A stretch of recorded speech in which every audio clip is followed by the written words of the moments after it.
જય હિન્દ મિત્રો, village physical defence એકેડેમીમાં તમારા બધા મિત્રોનું ફરીથી હાર્દિક સ્વાગત છે. તો કેમ છો બધા વિદ્યાર્થી મિત્રો? હોપ છો બધા મજામાં હશો. મિત્રો, અત્યારે એસએસસીની ભરતી ચાલી રહી છે ફિઝિકલ, બરાબર. એન્ડ ઓબીસી કેન્ડિડેટનું અત્યારે ઓલમોસ્ટ પૂરું થઈ ગયું છે. ઓબીસી કેટેગરીનું પણ હવે ચાલુ છે. જે બી વિદ્યાર્થીઓ પાસ થતા ગયા છે ને, બરાબર, એની થોડી જર્ની મેં તમારા જોડે શેર કરવા માંગુ છું, બરાબર. આની પહેલાં જે આપણે દીક્ષિતની સ્ટોરી શેર કરી હતી કે છેલ્લી ભરતી હતી, ચેસ્ટમાં બહુ ટેન્શન હતું, માર્કે 100ની આજુબાજુ હતા. એન્ડ એ દિવસે ગયો હતો કે જે દિવસે કે નક્કી નહોતું કે ગ્રાઉન્ડ કેમાં કરાવડાવશે, રોડ ઉપર કે ગ્રાઉન્ડ ઉપર. એવા માહોલમાં મેન્ટલ પ્રેશરમાં એને સારા ટાઈમિંગ સાથે પતાવી દીધું, પૂરું કર્યું અને આવી. અને તમને ખબર જ છે બધી.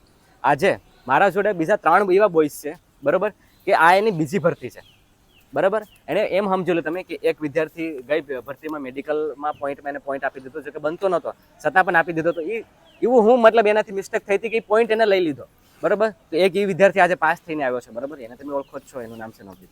બીજો એક વિદ્યાર્થી, બરાબર, કે જે આપણે એટલા દૂરથી અહીંયા આવ્યો, બરાબર. એન્ડ એને તૈયારી કરી, એટલો ઓવરવેઇટ હતો.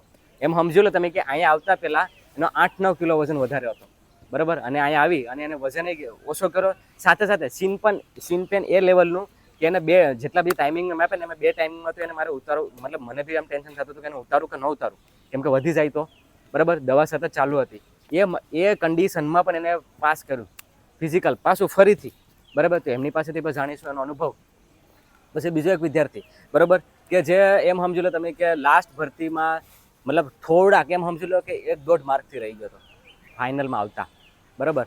એન્ડ એ કન્ડિશનમાંથી કે ઘરની સિચ્યુએશન એવી હતી, બરાબર, છતાં પણ એ કન્ડિશન મેં તૈયારી પાછી ફરીથી શરૂ રાખી, બરાબર. કે મને કે સર હવે શું કરું, પાછું ફરીથી પાછી એને ઘરે રહીને એક્ઝામની તૈયારી કરી. એન્ડ જ્યારે પણ ફિઝિકલ અપડેટ આવી ગઈ ત્યાં અહીંયા આવી ગયો, કોઈ રિસ્ક ન લીધો, બરાબર. કે સર મારે રિસ્ક નથી લેવું બિલકુલ બી. એનો પણ વજન વધી ગયો હતો વાંચીને. એને બી વજન ઓછો કર્યો અને સારા ટાઈમિંગ સાથે આપણા ગ્રુપમાં ટોપ 3માં છે અત્યારે ટાઈમિંગમાં, બરાબર. સારા ટાઈમિંગ સાથે શું કહેવાય કે પાસ કર્યું. તો એનું નામ છે ચિરાગ. તો એને પણ આપણે વાત કરાવડાવશું.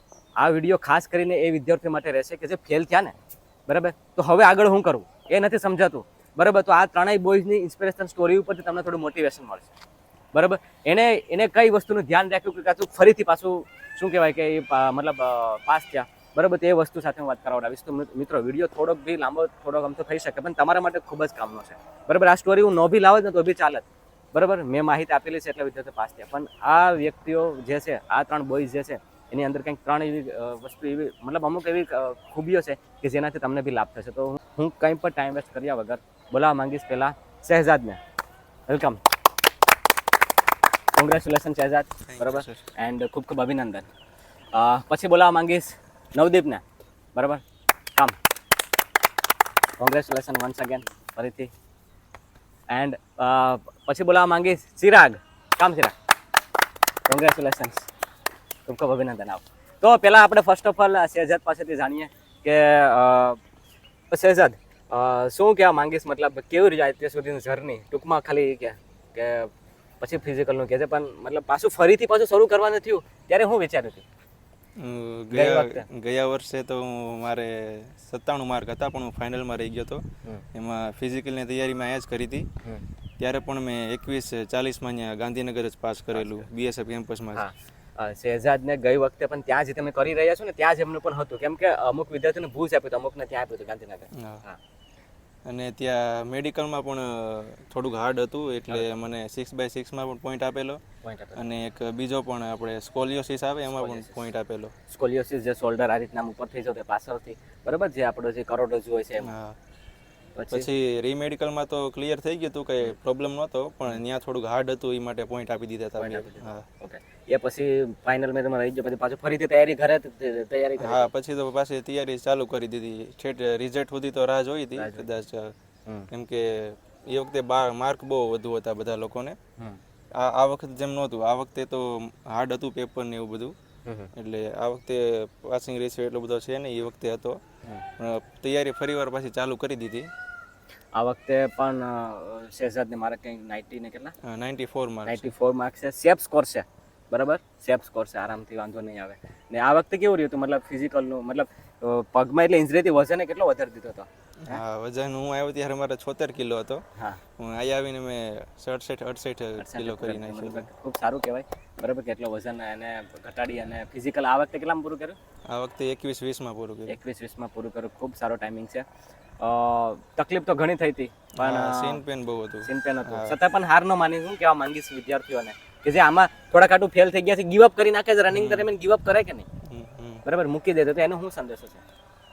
મહેનત તો કરવી પડશે રનિંગમાં, કોઈ પણ તકલીફ થાય મૂકવાનું નહીં ટૂંકમાં, અને તૈયારી ચાલુ રાખવાની. પછી તમને સીન પેન થતું હોય કે કાંઈ પણ તકલીફ થતી હોય રિકવરી લઈ લેવી, પણ મેન્ટલી ના હારવું. મેન્ટલી ના હારવું આ બહુ મોટો પોઈન્ટ છે. મેન્ટલી ના હારવું તમારે બરાબર. મેન્ટલી એ હારો નતો એટલે પાસ કરી નાખ્યું. બાકી માન જે ફિટ હતા ને એ પણ 24 માં નથી આવી શકતા. ફિટ હતા એ પણ આ વખતે નથી 24 માં નથી આવી શકતા. નહીં અનફિટ હતો એટલું પેન હતું છતાં પણ. તો ખૂબ ખૂબ અભિનંદન once again Shahzad and all the best for the medical. Thank you. Okay હવે હું મળવા માંગીશ નવદીપને બરાબર કે જે લાસ્ટ ભરતીમાં બરાબર લાસ્ટ ભરતીમાં એમને માર્કે હતા એન્ડ એક પોઈન્ટથી એમને રહી ગયો હતો બરાબર. તો કે હવે એમની પાસેથી માહિતી મળી. નવદીપ ફર્સ્ટ ઓફ ઓલ પાછી આ બીજી ભરતી જીડીની બરાબર, જીડીની બીજી ભરતી રહી હતી, કેવો રહ્યો એક્સપિરિયન્સ? મતલબ કે શું કહેવા માંગીશ બીજા વિદ્યાર્થીઓને ટૂંકમાં કહેતો? રનિંગની વાત કરું પહેલાં તો રનિંગમાં છે ને આ વખતે ગયા વર્ષે કરતાં બહુ અતિશય હાર્ડ લાગ્યું. ગયા વખતે તો એવું ઇઝી હતું ને કે છોકરા જે બધી 24-24માં ઘેર પછીમાં કરતા ને એ પણ પાસ થઈ જતા. પાસ થઈ જતા. હા, અને એ બધી એમ કહેતા કે અમારથી થતું નહીં છતાં પાસ થઈ જાય. અને આ વખતે એવા છે ને કે 22 મિનિટવાળા પણ ફેલ છે. એનું કારણ મેન હું આમ એનું કારણ મેન તો કારણ એ છે કે છોકરાએ પહેલાં ઓછી તૈયારી જ નથી કરી, કેમ કે સમય બહુ બધીને બહુ હતું, બહુ લેટ આવશે પણ જલ્દી આવી ગયું. તે બહુ ઓછી તૈયારી કરી ને પ્લસ એ છું કે સમય જે દોડવાનો હતો ને એ બહુ વધી ગયો. દોડાવવાનો ટાઈમ પહેલાં હતું કે 6:30 વાગ્યા પતાવી દેતા, આ વખતે 11 વાગી જતા હતા. 11 વાગી 12 વાગી જાય. છોકરા અમુક છોકરા 200 મીટર ખાલી સ્ટાર્ટિંગ થાય ને હાલવાનું શરૂ કરી દેતા હતા. એટલે મતલબમાં છોકરાએ તૈયારી જરાય નથી કરી. મેન્ટલી પણ ને છોકરા ઊભી જ જાય મતલબમાં. કોઈ એટલા 400 છોકરા નથી, 50 છોકરા તો હાલતા જ હોય. તો વિચાર કરો મિત્રો, તમે એમ કહો આપણે ગુજરાતના વિદ્યાર્થીઓ પાસ જ ન થતા. મેં તો મારા વિડીયોમાં તને તો ખબર છે આપણે જોડે તો જોડાયેલો છે. હું હરેક વખતે કહું છું ને કે ભાઈ દોડો, તમે તૈયારી કરો બરાબર. એને દોડવાનું મૂક્યું જ નહોતું. એનું ઉપર ગ્રાઉન્ડ છે મહારાષ્ટ્રમાં, પણ છતાં પણ તૈયારી એને આની પર રાખી હતી જોડે બરાબર. ત્યારે જઈ અને વસ્તુઓ છે ને બનતી હોય છે. બાકી ટફ તો એને પણ લાગ્યું હતું. ટફ લાગ્યું હતું ખરું? બહુ અતિશય ટફ લાગ્યું. અત્યાર સુધીના મેં 4 ગ્રાઉન્ડ પાસ કર્યા, પણ આ સૌથી હાર્ડ મને લાગ્યું અત્યારે. કેમ કે એને બારોબાર ગ્રાઉન્ડ 2 પાસ કરેલા છે. આની પહેલા ભુજે કરેલું છે અને પાછું આ કર્યું બરાબર ને હજી પણ એક કરીએ. પણ કહેવાનો મતલબ એમ છે કે એને જો ટફ લાગ્યું હોય તો તૈયારી જેને નથી કરી એને તો ટફ જ લાગે ને મિત્રો બરાબર. એટલા માટે વિદ્યાર્થીઓનો ફેલનો રેશિયો વધારે. શું કહેવા માંગીશ નેક્સ્ટ ભરતીની તૈયારી કરે તો શરૂઆતથી શું કરવું જોઈએ એમને? શરૂઆતથી એટલે જો આપણે એક્ઝામ દઈ દીધી ને તો આપણે ખબર પડી જાય કે આન્સર કેમ આપણે એટલા થાય તો આપણે ખબર પડી કે સેફ સ્કોર છે તો આપણે રનિંગની તૈયારી શરૂ કરી જ દેવી જોઈએ. પછી આપણે એમ વિચારીએ કે પાછું મેરિટ આવે તો એ તૈયારી કર્યું લિસ્ટમાં નામ આવીએ ને તો એ બહુ લેટ થઈ જાય. આપણે મિત્રો આ વસ્તુને ધ્યાન રાખજો બરાબર. તમે એને શું કે હરેક ફિઝિકલના ગ્રાઉન્ડ પાસ કરેલા છે, પણ એ સાથે સાથે એમને ફિઝિકલની વસ્તુ એમને મતલબ શરૂ જ છે કોઈ બી રીતે. પણ તમે એ વસ્તુ કરો તો તમારે પણ ફાયદો થાય. તો તમે કર્યું નહીં, ધ્યાન ન દીધું એના માટે. પણ વાંધો નહીં, હવે નેક્સ્ટમાં આ વસ્તુ ભૂલ નહીં કરતા. કેમ કે દેખો આ વખતે તો એને વરસાદ હતો તે બેકઅપ પ્લાન કર્યું હતું. Next time I think ground જ હશે તો ઓપ્શન નહીં હોય તમારી પાસે બરાબર. તો તમારે મેન્ટલી રીતના તૈયારી કરવી પડે. તો વન્સ અગેન ફરીથી કોંગ્રેચ્યુલેશન નથી બરાબર. And all the best for the મેડિકલનો પોઈન્ટ જે છે બરાબર એમાં આપણે ધ્યાન રાખવાનું થશે કે આ વખતે વાંધો ન આવે. ઓકે મિત્રો, તો હવે મળવા માંગીશ ચિરાગને બરાબર. તો ચિરાગની જે સ્ટોરી જે છે બરાબર, એ વખતે પહેલા તો ચિરાગ લાસ્ટ ભરતીમાં કટ ઓફ થી ખાલી થોડાક માર્ક રહી ગયો હતો અપ્રોક્સિમેટલી બરાબર. એન્ડ એમ સમજી લ્યો કે કદાચ ત્યારે થઈ ગયો તો એકાદી પોસ્ટ તો મળી જ જાત. પણ એ પછી પણ પાછી ઘરની એવી પરિસ્થિતિ, પાછું ફરીથી 0 થી એકડો ઘૂંટવાનો થયો ટાઈમે ઓછો. એમ ઓલી વખતે તો એવું લાગતું હતું કે નહીં ફાઇનલ થઈ જ જશે, કારણ કે માર્ક સારા હતા. પણ તોય 1-2 માર્કે રહી ગયો. પછી ફરીથી સ્ટાર્ટ કર્યું. ટાઈમ મળ્યો નહીં. 12મા મહિનાની કાંક 14 તારીખે રાતે 12 વાગે રિઝલ્ટ આવ્યું હતું. પછી રિઝલ્ટમાં ફેલ થયા. પછી ટાઈમ એટલો મળ્યો ને તો ફોર્મ તો ભરી જ દીધું હતું, કારણ કે ફોર્મ એક્ઝામ પહેલાં ફોર્મ ભરવાના ચાલુ થઈ ગયા હતા. તો એ ફોર્મ તો ભરી દીધું હતું, થાય કે ન થાય. પછી લાસ્ટમાં 12મા મહિનામાં 15 તારીખે રિઝલ્ટ આવ્યું હતું ને, પછી અમારી પાસે હતો 1.5 મહિનો હતો.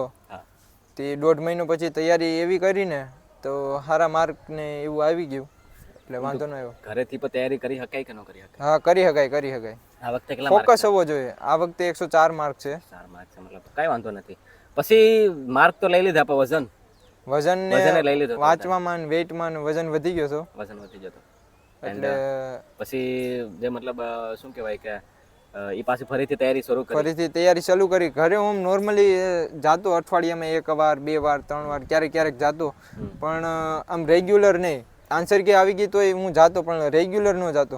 પછી એવું મને એમ લાગ્યું કે હવે એક્ઝામની ડેટ, ફિઝિકલની ડેટ આવે એમ છે, મહિનો 1.5 મહિનો 2 મહિના બાકી છે, એટલે હું ડાયરેક્ટ એકેડેમીમાં આવતો રહ્યો. લાસ્ટ ટાઈમે રિસ્ક લેવાનું નહીં.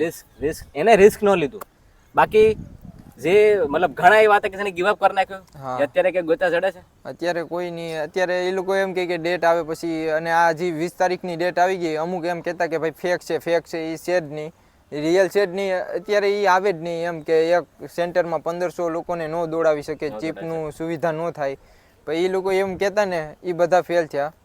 અને જે વચ્ચે મૂકી દીધું હતું, વચ્ચે જે લોકોએ મૂકી દીધું હતું, એ પણ બધા એમ જે એમ કહેતા કે આ ડેટ સાચી નથી, એ બધાએ મૂકી દીધું હતું.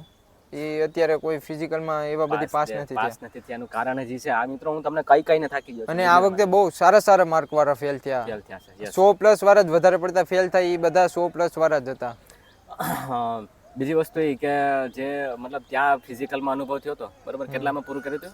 મેં 2058 માં પૂરું કર્યું હતું. તો હું કહેવા માંગીશ 2058 સિરાજે પૂરું કર્યું હતું.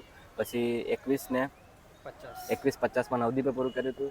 એન્ડ 21-20 શહેજાદે પૂરું કર્યું હતું.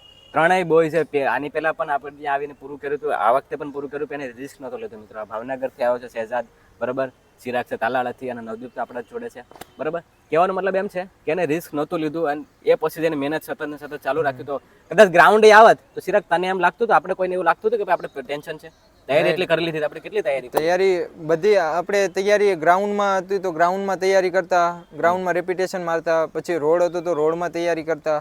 એટલે એવું કંઈ ટેન્શન નહોતું. પણ ટેન્શન ખાલી એક જ વાતનું હતું કે ગ્રાઉન્ડમાં ત્યાં ગારો હતો.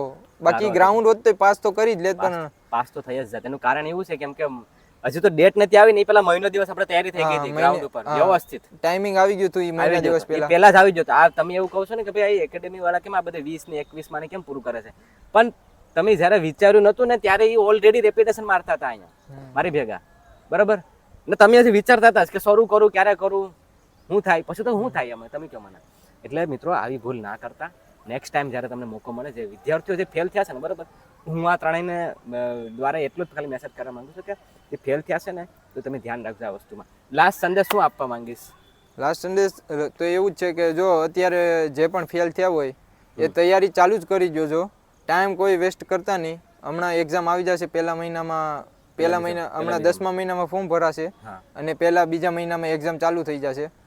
એટલે તૈયારી ચાલુ જ કરી દેજો. અને પછી આન્સર કે આવે એટલે રનિંગ કરી દેજો ચાલુ. બહુ ડેઈલી ન કરો તો કાંઈ નહીં, પણ રનિંગ ચાલુ કરજો અને ફિટનેસ રાખજો.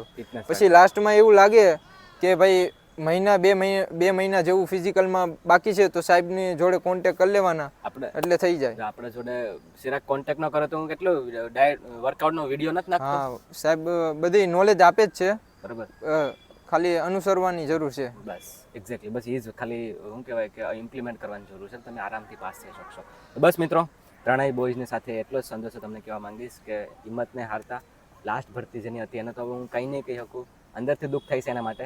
પણ જેને ભરતી હજુ છે ને, તો આવી ભૂલો નહીં કરતા તમે, બરાબર. હું તમને કહેતો રહીશ વિડીયોના માધ્યમથી ગુજરાતના વ્યક્તિઓ, સ્ટુડન્ટને, કે ભાઈ તમે આ વસ્તુનું ધ્યાન રાખો, એટલું વર્કઆઉટ કરો, એટલું રીડિંગ કરો, આવું કરો, બધી વસ્તુ કહેતો રહીશ. બધી એ વસ્તુ એમ ફોલો કરતા રહેશો, બરાબર. વિડીયો જોતા રહેજો, કાંઈ વાંધો નહીં. અહીંયા આવીને તૈયારી ન કરવી હોય તો કાંઈ વાંધો નહીં, પણ એટલીસ્ટ તમે જ્યાં છો ત્યાં તો એટલીસ્ટ મૂવ કરો, બરાબર. બસ આટલો જ સંદેશ છે મિત્રો. હોપ છે તમને વિડીયો સારો લાગ્યો હશે. મળીએ પાછા નેક્સ્ટ વિડીયોમાં. આ હતી બોયઝની સ્ટોરી, બરાબર. હવે જે બી બોયઝ પાસ થયા છે, બરાબર, હવે કદાચ આપણે એની સ્ટોરી નહીં લેવું, પણ એટલા શું કહેવાય કે બોયઝ દ્વારા એટલો જ સંદેશો કહેવડાવવાનો છે તમને કે હવે તમે તૈયારીમાં લાગી જાવ પાછા ફરીથી. નેક્સ્ટ ટાઈમ શું થશે, હર વખતે ચેલેન્જ નવા આવશે. આવ્યો તો ચેલેન્જ આ વખતે હર વખતે ચેલેન્જ નવા આવશે. હું તમને એટલું કહું છું, હર વખતે ચેલેન્જ નવા આવશે. તમે તૈયાર રહેવા જોઈએ, બરાબર, મેન્ટલી અને ફિઝિકલી બે રીતે. અને આ વખતે જે પણ દોડ બાકી છે બધા 100% આપી જોજો. ત્યાંથી નીકળો એટલે એવું ન રહેવું જોઈએ કે મારી પાસે એનર્જી હતી ને મેં ગ્રાઉન્ડમાં આપી નહીં. આપીને 100% કારણ કે મારી બેચમાં એક છોકરો એવો હતો કે જે ગ્રાઉન્ડ પતી ગયું ને પછી એ પડી ગયો હતો. તેનું કારણ એ પડી ગયો હતો પણ તો એને પાસ કર્યું એટલે આમ 100% એને પૂરેપૂરી લિમિટ આપી પૂરેપૂરી લિમિટ આપી દીધી હતી. 100% આપી દીધી હતી. એ ગ્રાઉન્ડ પડ્યા પછી પતી ગયો, આમ પડી ગયો હતો. પછી 4 જણાએ એને ઊંચો કર્યો, ઊભો કર્યો ને ટ્રેકની બહાર કાઢ્યો હતો. એને એનું બેસ્ટમાં બેસ્ટ આપી દીધું હતું. એ કહેતો હતો પછી ગ્રાઉન્ડ પૈતો પછી એને થોડુંક આમ ઊભો થયો ત્યારે કહેતો હતો કે હું 3 થી 4 વાર છેલ્લું 200 મીટર હતું ને ત્યારે પડવું હતો તો એ મેં 100% આપી દીધું. મારી પાસે એનર્જી જ નથી. વિચાર કરો મિત્રો, તો give up, never give up. 4 છોકરાએ એને ઉપાડ્યો હતો પછી એને ટ્રેકની બહાર નાખ્યો હતો. એટલે તમે બી આ વસ્તુનું ધ્યાન રાખજો, બરાબર? કે કોઈ બી કામ કરો, કોઈ બી વસ્તુ હશે તેમાં પોતાનું 110% આપવાનું રાખો, 10% વધારે આપવાનું ટ્રાય કરો, બરાબર? તાકી શું છે કે બીજાથી તમે આગળ થઈ શકો. હવે એના માર્ક સારા હશે, મેડિકલ પાસ થઈ જાય તો એની જિંદગીમાં એમ થઈ જાય કે મેં બહુ આમ ઓલું કર્યું, મતલબ કે સારું આપી દીધું તાકી મારું પાસ થઈ ગયું છે. તો એવું તમે બી ધ્યાન રાખ્યો. તમે હાથસવા બેઠશો તો હાથસવાવાળાને ફોજમાં હાથસવાવાળાનું કંઈ કામ જ નથી ભાઈ, બરાબર? એને બેસ્ટ આપવાવાળાનું જ કામ છે. તો બસ મિત્રો, એટલો જ સંદેશો છે મારો તમને. હોપ સો વિડીયો સારો લાગ્યો હશે. વિડીયો સારો લાગ્યો હોય તો પ્લીઝ તમારા મિત્રો તમે જરૂરથી શેર કરાવડો છો કે જે નેક્સ્ટ જીડીની તૈયારી કરવા જઈ રહ્યા છે, બરાબર? મળીએ પાછા નેક્સ્ટ વિડીયોમાં. ત્યાં સુધી હું અલ્પેશ એન્ડ બધા બોયઝ સાથે વિદાય લઈએ. જય હિન્દ.